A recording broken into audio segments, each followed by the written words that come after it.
On this episode of Off the Wall, it's going to be a 2-for-1. I'm going to be talking about two classic tapes from two legendary bands, so stay tuned.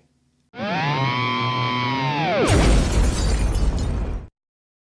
right, so for you newbies out there, this is Off the Wall. This is where I take a tape, or in this case, in this episode, two tapes off of that wall, and I talk about it. So let's get started. All right, so the first one is going to be this one, Sepultura's Chaos AD. Now, I'm getting mixed dates on when it was actually released, but I do know it was the first week of September 1993. Hard to believe. The thing has turned 32 years old. Man, I think this was a big album for Sepultura. First thing that I noticed when I listened to it, when I bought it, was there was a change, right? A little bit of shift in the style of music. It still kind of had that thrashiness to it, but man, there was a lot of groove going on the, on the songs on this album, right? Also think that this kind of helped, catapult them into, I'm not going to say mainstream, but it helped get them into a different audience, right? If you're already into death metal, thrash metal, you knew who Sepultura was, right? But the shift in the style kind of helped them get out in front of a different audience. And also who they toured with, I think helped too, and I'll get into that in a minute. And one thing that you may also notice, and this is for the guitar players, is the guitars seemed a little heavier, right? A little lower. Well, they've always tuned, all the way up into this album, they were tuning, E standard, 440. Max really wanted to kind of do some lower tuning, but Andreas was like, nah.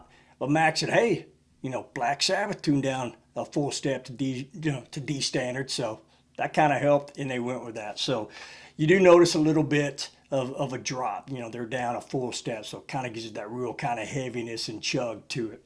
Now, I think the album actually did pretty good. Last time I checked, I think it sold over 500,000 copies, right? That's a lot. That's gold. That's not bad for a, thrash metal, used to be death metal, now kind of thrashy groove metal band. But like I said, one of the tours that they went on was Pantera. So it's Pantera, Sepultura, and Prong. Man, and I saw that tour, and I'll talk about that in a minute. But I think that really helped them. Pantera, man, they were on top of the world at that time. It was 1994, so that would have been the Far Beyond Driven tour, right? And they were the kings of groove metal. And then you had Prong. They were first slot. Man, they had Snap Your Finger, Snap Your Neck off of Cleansing. They just released that. That was a big hit, man. That was on heavy rotation on local radio. So Sepultura's Chaos AD, it really kind of, it fit perfect, right? Prong had a little bit of, kind of industrial kind of style to it. And then, but you also had that groove element as well. And then Sepultura still had the thrash songs, that they were playing from Arise and Beneath and Schizophrenia, but also, threw in that groove element on that. And I think it just kind of bridged the gap, and it made for a killer tour and a killer show. Now, I saw them in Dallas, man. It used to be called the Coca-Cola Starplex. Now, that's an outdoor amphitheater. And on each side of the stage is a big concrete wall where they had big screens where you could, see the band, and they'd also show the crowd. Well, I was about 10 rows in the seats, and then the lawn seats were right behind me. And the sun was going down when Sepultura was on, right? So it was getting dark. And all of a sudden you just see this orange glow on the walls, to the right of the stage. And then you see like shadows moving around. So I turned around, and they had taken a bunch of blankets, man. They had to have piled it at least about 8 feet tall, and they lit it on fire, and they were just moshing and dancing around this big bonfire, man. Craziest thing I'd ever seen. It even caught, the band's attention as well, but yeah, they definitely got out there and put that out real quick. Man, that was crazy. That was just perfect, for a Sepultura set, so it was cool. Now, some of my favorite tracks on this, first side I thought was really strong, but it'd be the first song, Refuse, Resist, and then Territory. Man, the first time I heard that, it just blew my mind. Like I said, it wasn't a rise, but it still had that heaviness to it, man, and I loved it. And then Biotech is Godzilla on the second side's a cool song as well. Man, if you haven't heard this tape or heard this album, or if you haven't listened to it in a while, man, dust it off, check it out, man. 32 years ago this month, man, hard to believe. Sepultura, Chaos AD. All right, so next album is Metallica's And Justice for All. Man, hard to believe this is 37 years old, released September 7th, 1988. Man, I'm getting old. I was a freshman in high school. Man, a quick story. It's probably like the first week of school, man. I can't remember what class it was, but my buddy next to me, he's like, hey, man, new Metallica's out today. You want to skip school at lunch and go over to Sound Warehouse and get it?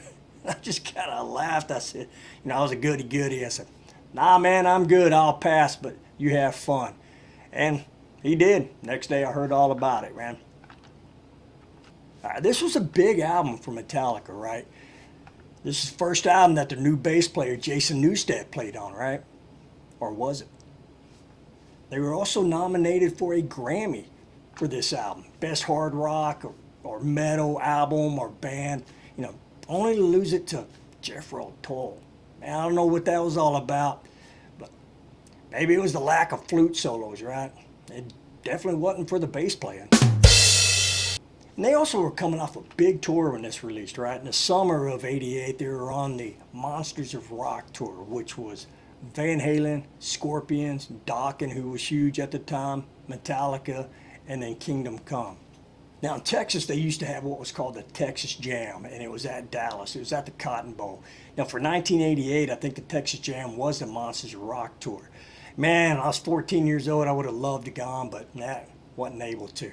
Did have a couple friends that got to go. Man, I was jealous. But I have seen some videos over the years of it, and man, it looked like it was a great show. Speaking of videos, man, since I was kind of doing some research on this before I did this video, and I've been watching a lot of Metallica videos, especially the Injustice for All. Man, there's some good ones out there. I watched one just the other day. It was from like Lars's personal, video recorder. And it was done, the guy was definitely either a family member or part of the, the crew, but he was on the side of the stage. So, man, over half of it was on the side of the stage. I think it was the last show of the tour in California. But, man, Jason was a beast, man.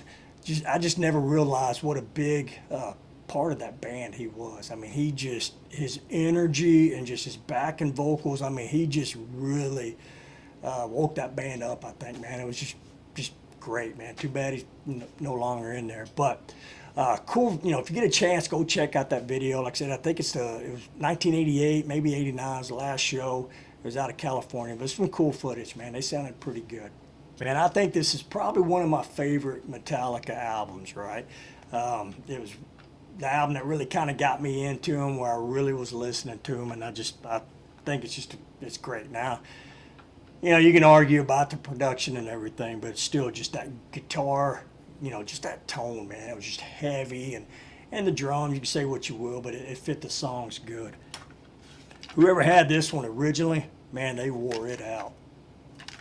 Yeah, for me, man, some of my favorite tracks on this, Blackened, man, that's a classic. Even Injustice for All, honestly, all of them, right? Even to this day, one. Many times if I've heard it and seen the video, man, if it's on it, I keep it on, man. I like it. But just another, drop the needle or pop the tape in and let it go. You don't ever have to worry about fast forwarding or skipping a song. Just a great album, man.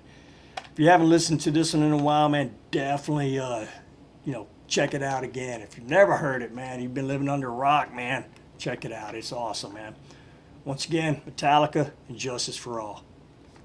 So, hey, man, be sure to drop some comments below. Let me know what y'all think about these albums. Let me know if you saw these tours as well, man. Tell me your stories.